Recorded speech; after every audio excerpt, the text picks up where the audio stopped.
तो दोस्तों आप सभी का हमारे एक और नए वीडियो में स्वागत है।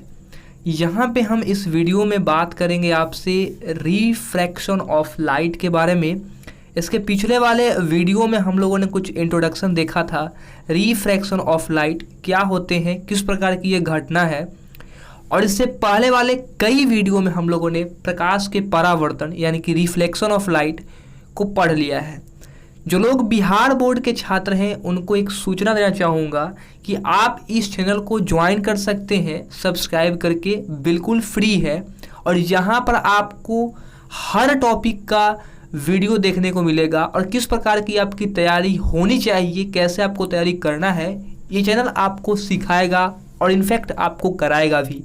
तो अभी हमारी कोर्स वाली वीडियो चल रही है जहाँ हम लोग साइंस और फिजिक्स में chapter number 1 according to Bharati Bhawan के अनुसार हम लोग देख रहे हैं। और अगर हम एनसीईआरटी की बात करेंगे तो एनसीईआरटी में आपको ये जो चैप्टर नंबर है वो हमारा है 10। ठीक है, एक बार ध्यान से देख लीजिएगा, अगर नहीं है तो ये जो चैप्टर है जिसका नाम है लाइट एंड, इसमें आपको लाइट रिफ्रैक्शन और रिफ्लेक्शन, ठीक है, आपको यहाँ पर रिफ्लेक्शन एंड रिफ्रैक्शन करके एक चैप्टर है एनसीईआरटी में, या जो लोग बीटीबीसी के बुक से पढ़ते हैं उनको भी यही चैप्टर देखने को मिलेगा, जहाँ पर लाइट में आपको रिफ्लेक्शन और रिफ्रैक्शन साथ में पढ़ना है। लेकिन अभी बात की जाए आपसे भारती भवन को, तो भारती भवन के छात्रों में आपको एक साथ नहीं पढ़ने हैं, ये दो अलग अलग चैप्टर्स बना करके थोड़ा सा डिटेल में समझाया गया है। तो इस वीडियो में हम लोग किस टॉपिक पर डिस्कस करेंगे, आइए फटाफट से उस चीज़ों के बारे में जानते हैं। तो दोस्तों यहाँ पे हम लोग बात करेंगे रिफ्रैक्शन ऑफ लाइट से जुड़े कुछ टॉपिक्स के बारे में, जहाँ पे पहला हमारा टर्म आएगा आपतित किरण, जिसे हम लोग इंग्लिश में इंसिडेंट रे कहते हैं। उसके बाद हम लोग देखेंगे आपतन बिंदु क्या होता है, पॉइंट ऑफ इंसिडेंट। उसके बाद देखेंगे अभिलंब क्या है, जिसे हम लोग नॉर्मल बोलते हैं, अपवर्तित किरण यानी रिफ्रैक्टेड रे, आपतन कोण, इंसिडेंट एंगल, अपवर्तन कोण यानी कि रिफ्रैक्टेड एंगल, और पार्श्विक विस्थापन यानी लेटरल डिस्प्लेसमेंट। इन सभी पॉइंट को आज के इस वीडियो में कवर करने वाले हैं। तो गुजारिश करूंगा आपसे कि आप इस पूरे वीडियो को देखें शुरू से लेकर के लास्ट तक, तभी आप इस पूरे टॉपिक को समझ पाएंगे। मैं आपको इजी लैंग्वेज में समझाने का प्रयास करूंगा। तो दोस्तों एक चीज़ और आपको बताना चाहूँगा कि जो लोग हमारे टेलीग्राम चैनल से नहीं ज्वाइन किए हैं, प्लीज़ जाइए टेलीग्राम चैनल पर, आपको इसके नोट्स देखने को मिल जाएंगे पीडीएफ में। तो एक बार ज़रूर से जा कर के ज्वाइन कीजिए। अभी बहुत सारे मेंबर्स नहीं हैं तो मैंने उतने पीडीएफ नहीं डाले हैं। जैसे जैसे मेंबर्स इंक्लूड होना शुरू हो जाएंगे मैं ज़्यादा से ज़्यादा मात्रा में आपको पीडीएफ प्रोवाइड कराऊंगा, तैयारी कराऊंगा। और हर चीज़ की जो है कहीं जानने की ज़रूरत नहीं है। आपको तो पता ही है कि सारे इंस्टीट्यूट, स्कूल वगैरह सब कुछ बंद है ड्यू टू कोरोना यानी कोविड-19 को लेकर के। तो दोस्तों आपने देखा कि इस साल पिछले साल यानी 2020 में जो बिहार बोर्ड था कितना पागल जो बनाया है, बच्चों को पढ़ाया लिखाया कुछ नहीं और एग्ज़ाम ले लिया। इसमें बहुत सारे बच्चे दोस्तों फेल हो गए थे। तो क्या इनमें उनकी गलती थी या फिर नहीं? यहाँ पर आपको बिहार बोर्ड न कोई ऑनलाइन शिक्षा देता है और न किसी प्रकार कोई सुविधा भी देता है। इनफैक्ट जब स्कूल खुले रहते हैं तभी आपको कोई पढ़ाई लिखाई होती नहीं है। तो आपसे यही गुजारिश करेंगे कि ये पगला बोर्ड है, ये कभी भी कुछ भी कर सकता है। ये सिर्फ रिकॉर्ड के चक्कर में रहता है कि हमने एग्ज़ाम ले लिया है और आपके ज़िंदगी को बर्बाद करने में तुला हुआ रहता है। तो सीधी सी बात है, मेरा गुस्सा काफ़ी ज़्यादा है। एक और वीडियो में आपको बताऊंगा कि क्या है क्या नहीं है। तो फटाफट से बढ़ते हैं टॉपिक की तरफ। आज का हमारा पहला टॉपिक दोस्तों है, आपको मैंने पहले बताया था, वो है आपतित किरण। समझते हैं दोस्तों इसको पहले यहाँ पिक्चर्स के थ्रू। हम लोग आगे पिक्चर्स पे देखते हैं। यहाँ पर ये देखिए आप ध्यान से इस पिक्चर को, इसमें आपको दो माध्यम देखने को मिल रहे हैं। ये हमारा मीडियम नंबर 1 है, ये आप देख सकते हैं। थोड़ा सा इसको बीच में लाते हैं। ये देख सकते हैं आप, हमारा मीडियम नंबर 1 है और ये हमारा है मीडियम नंबर 2। मीडियम को हम लोग माध्यम बोलते हैं और यहाँ पे मैं आपको समझाने के लिए एम लिख दिया हूँ। इस फुटेज में इस अब ये आप इमेज में देख सकते हो, आपको साफ लिखा हुआ है, ये आपको जो रे दिख रहा है ऊपर से ये जो नीचे की तरफ आ रही है यहाँ पे इस पॉइंट पे, ये हमारी है आपतित किरण। ठीक है, अब ये थोड़ा सा देख सकते हैं आप कि नीचे की ओर जो है झुक गई है, तो ये है हमारा अपवर्तित किरण। ठीक है, तो हम लोगों ने सबसे पहले आपतित किरण को पढ़ना था, हमको समझना था। तो समझ लीजिए कि एक माध्यम से यानी दो माध्यमों को अलग करने वाली या सघन माध्यम पर पड़ने वाली प्रकाश की जो किरण होती है उसी को हम लोग बोलते हैं आपतित किरण। ये जो आप लाइन देख रहे हैं ये आपको दिख रहा होगा लाइन, ये लाइन बेसिकली इस दोनों माध्यम को अलग करने वाली सतह है। ठीक है, तो ये हमारी एक सतह है जो दोनों माध्यमों को अलग कर रहा है। ये मान लीजिए कि ये विरल माध्यम है। अब ये विरल और सघन माध्यम क्या होता है हम पहले वाले वीडियो में चर्चा कर चुके हैं। ठीक है, तो ये अगर विरल माध्यम है, अगर ये सघन माध्यम है, तो प्रकाश की किरण एक पॉइंट पर एक उस दोनों माध्यमों को अलग करने वाले सरफेस के ऊपर पड़ता है। और ये जो आप देख रहे हैं एन, ये हमारा है नॉर्मल, जिसे हम लोग अभिलंब के नाम से जानते हैं। ठीक है, ये हमारा अभिलंब है। तो इसमें आपने देखा कि एक किरण है जो P है और यहाँ से Q पॉइंट पर इंसिडेंट होती है, और उसके बाद R एक हमारी रे है जो यहाँ से पॉइंट इंसिडेंट होने के बाद रिफ्रैक्टेड होकर के इस अभिलंब की ओर सटने का प्रयास करती है। अगर ये नीचे की ओर ना झुकती और सीधे चली जाती तो ये आपको ऐसा देखने को मिलता इस डायरेक्शन में, लेकिन आप देख सकते हो कि इतना जो यहाँ पर एंगल है वो डाइवर्ट हो गया है, अभिलंब की ओर झुक गया है, और यही घटना कहलाती है दोस्तों प्रकाश का अपवर्तन। यहाँ पे आप जो हमारी दूसरी चीज़ है उसको समझते हैं। यहाँ पे हम लोग समझ लिया आपतित किरण क्या होता है, और उसके अलावा हम लोगों ने अपवर्तित किरण को समझा है, लेकिन इसको फिर से समझेंगे। आपतित किरण को समझ लिए, अब समझते हैं आपतन बिंदु को। इस फुटेज को आप एक बार फिर से देखिए, थोड़ा सा मैं इसको डिलीट कर देता हूँ ताकि आपको आसानी से देखने को मिल जाए। ठीक है, ये इस चीज़ को रहने देते हैं, यहाँ से इसको हटा देते हैं। ठीक है, ये हमारा है M1, इसको हटा देते हैं। चलिए, ये जो हमारा पॉइंट है जहाँ पे आपतित किरण और अभिलंब आप देख सकते हो यहाँ पे मिला है, तो ये हमारी कहलाती है अभिलंब या फिर ये कहलाती है हमारी आपतन बिंदु। ये है हमारा आपतन बिंदु। जिस पॉइंट पर जो आपतित किरण है, जिस सरफेस पर हमारी आपतित किरण है वो टकराती है, तो उस पॉइंट को हम लोग आपतन बिंदु के नाम से जानते हैं। जो तीसरा पॉइंट है दोस्तों वो है अभिलंब, जिसके बारे में आपको पहले ही बता दिया कि सरफेस के ऊपर एक सीधी यानी कि 90 डिग्री के एंगल में बना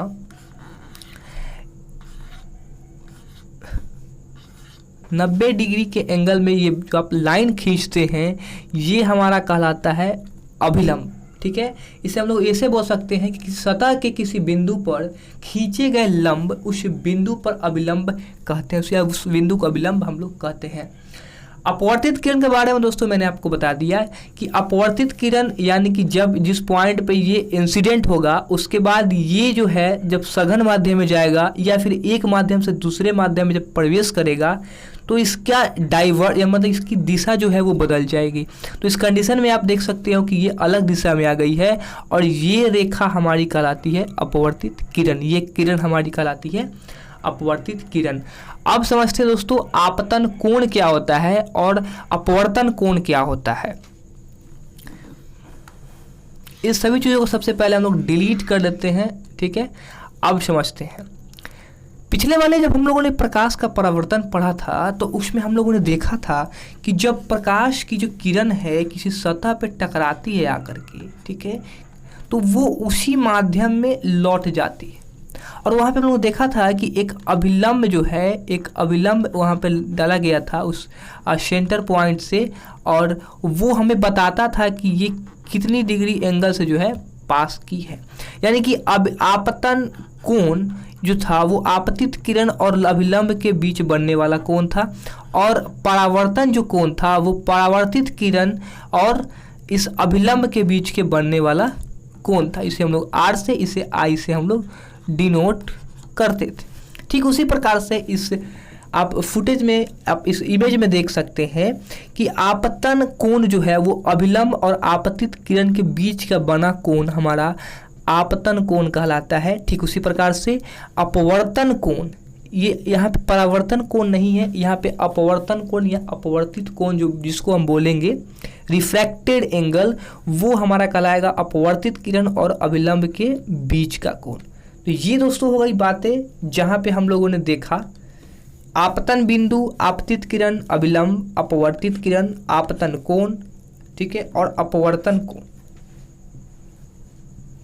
अब समझते हैं लास्ट पॉइंट यहाँ पे दोस्तों, ये है पार्श्विक विस्थापन। ये थोड़ा सा ट्रिकी है, समझाने का प्रयास करूंगा आपको, उम्मीद करेंगे कि आपको समझ में आएगा।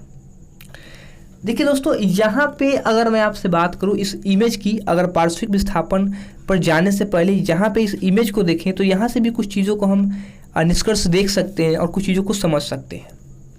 ये आप देख सकते हैं, ये है हमारा कांच की सिल्ली और यहाँ पे साफ साफ लिखा हुआ है कि एक सघन माध्यम है। मैंने आपको बताया था पिछले वीडियो में कि सघन और विरल क्या होता है, एक बार आपको फिर से दोहरा देते हैं। सघन माध्यम का कहने का यह अर्थ है कि उस माध्यम की जो डेंसिटी है कंपेयर टू पहले वाले माध्यम से ज़्यादा है।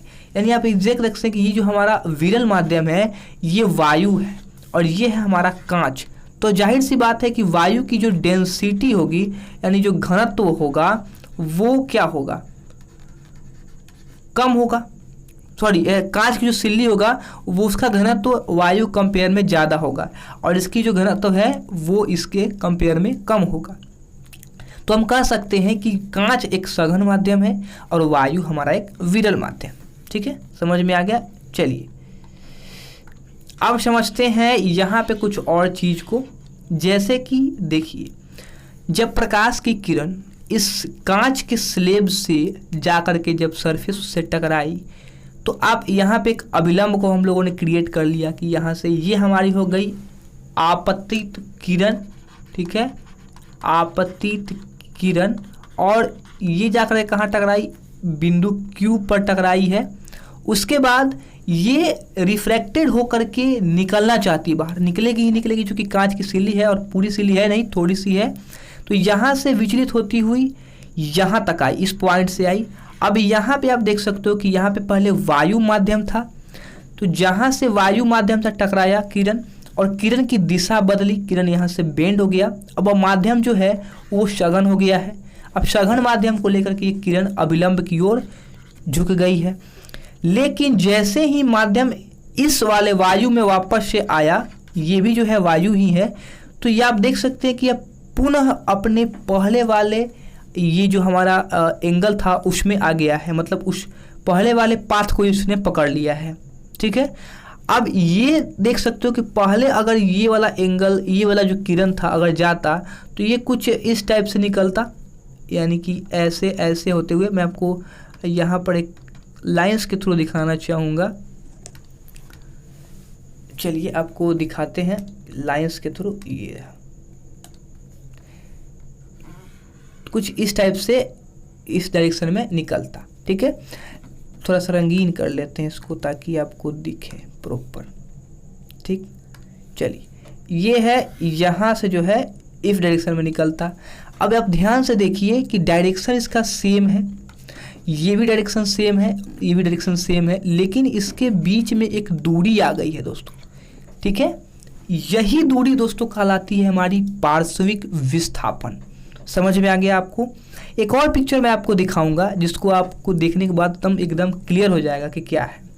इस इमेज में हम लोगों ने देखा कि आपतित किरण एक कांच के स्लैब पर टकराती है या आती है वहाँ से, और यहाँ से अपवर्तित होती है और अभिलंब की ओर झुक जाती है। यानी कि जब भी कोई किरण विरल से सघन माध्यम में जाएगा, विरल से सघन माध्यम में जाएगा तो क्या होगा, ये जो है नॉर्मल की ओर यानी अभिलंब की ओर झुक जाएगी, झुकेगी। ठीक है, लेकिन जैसे ही ये विरल से सघन में न आकर के सघन से विरल में जाए, ठीक है, सघन से विरल में जाए, तब क्या होगा?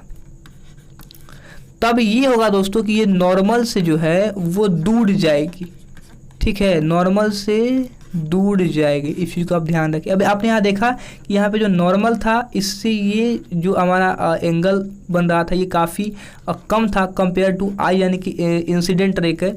लेकिन यहाँ पे आप देखिए कि जो एंगल ये हमारा आर बन रहा है, उससे ये हमारा ये जो आई बन रहा है, जो कि यहाँ पे ये आई हो गया है और ये हमारा आर है वो ज़्यादा है। यहाँ आप देख सकते हैं कि नॉर्मल यहाँ पे है और ये अभिलंब की ओर न झुक करके अभिलंब से दूर भाग रही है। तो इतना समझ में आ गया। अब देखते हैं दोस्तों पार्श्विक विस्थापन वाला यहाँ पर जो एग्जाम्पल है, मैंने आपको पहले बताया था। देखिए सेम वही पिक्चर दोस्तों है। यहाँ पे क्या हुआ है कि आपतित किरण, एक किरण हुई, यहाँ पे आपतित हुई है, यहाँ पे अभिलंब को नहीं दर्शाया गया है।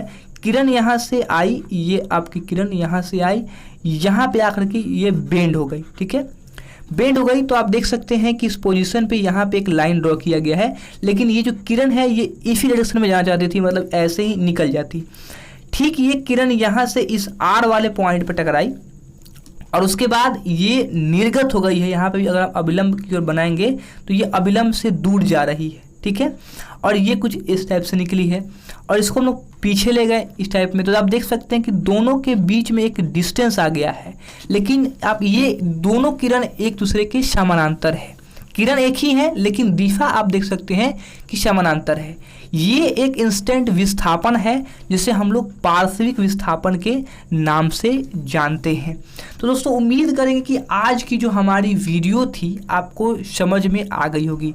जाते जाते आपको एक चीज़ बताना चाहूँगा कि यदि प्रकाश की किरण थोड़ी सी टेढ़ी ना होकर के सीधी गिरे, मतलब ऐसे ही मान लीजिए कांच का स्लैब है और ऐसे गिरे, तो ये जो है कहीं बेंड नहीं होगी। दोस्तों आपको बता दें कि ये कहीं पर भी बेंड नहीं होगी, ठीक है। अगर यहाँ से ऐसे आती है, ठीक है, तो ये कहीं पर जो है बेंड नहीं होगी, ठीक है, क्योंकि अभिलंब पर पड़ने वाले जितने भी किरण होंगे जो वर्टिकली आएंगे, ऊपर से जो वर्टिकली आएंगे, उसमें किसी प्रकार का कोई डेविएशन, कोई चेंजिंग नहीं होगा, उसकी दिशा बदलेगी नहीं। तो दोस्तों उम्मीद करेंगे कि आज की हमारी वीडियो जहाँ पे हम लोगों ने सीख लिया, इन सभी टॉपिक को कवर किया, आपतन किरण, आपतन बिंदु, आप अभिलंब वगैरह सब चीज़ हम लोगों ने देखा है। और आने वाले वीडियो में हम लोग देखेंगे इसके आगे वाले पॉइंट्स कि ये क्या होती हैं, अपवर्तनांक क्या होते हैं, आपेक्षिक अपवर्तनांक क्या होता है और अपवर्तन के नियम। दोस्तों हम छोटे छोटे टॉपिक्स में हम लोग इसलिए पढ़ रहे हैं ताकि आपको आसानी से समझ में आए और इस सारे टॉपिक्स को हम लोग एक एक करके अलग अलग वीडियो में समझेंगे। तो दोस्तों मिलते हैं अगले वीडियो में। इस वीडियो में बस इतना ही, मुझे आप दीजिए इजाज़त, नमस्कार।